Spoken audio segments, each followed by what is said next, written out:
I am not what happened to me. I am what I chose to become. That's what Carl Jung said, the psychologist guy, right? Yeah, Jungian archetypes. That's a big psychological concept. So yeah, the one of the greatest psychologists that ever walked this planet, who has uh, influenced the literature that's even used till today in psychology, Carl Jung. I am not what happened to me. I am what I chose to become. I am what I chose to become. Yes. My name is Ashwin Vidyala, and what he's alluding to is the truism that we all have a choice that we can make. A lot of times, there's this whole argument that I learned in college, which okay, let's not talk about college for now.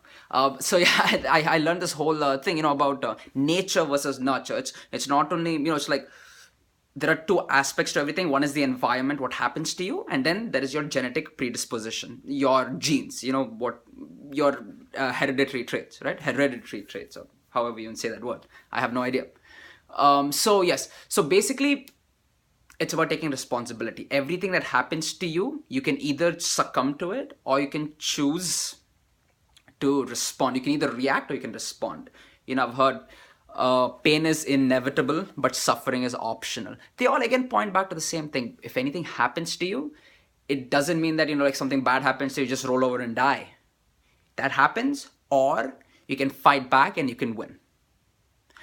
You might be right now experiencing some situations which maybe are not very pleasant. They could be financial, they could be whatever.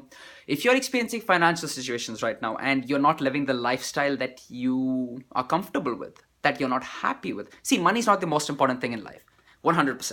I completely agree.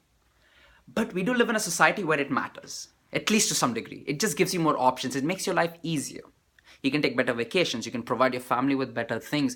You can have more fun in life. You can afford better education, better health care. Right? You can do all these things with money. So if you are not at a financial lifestyle right now, if your lifestyle and if the money you make right now is not enough to meet your dreams and your goals, I would suggest you click on the button below or the link below and expose yourself to what I'm involved with. And you'll also have an opportunity to personally work with me. And I think it'll be very beneficial to you. So go ahead, do that now, and I will see you on the next video.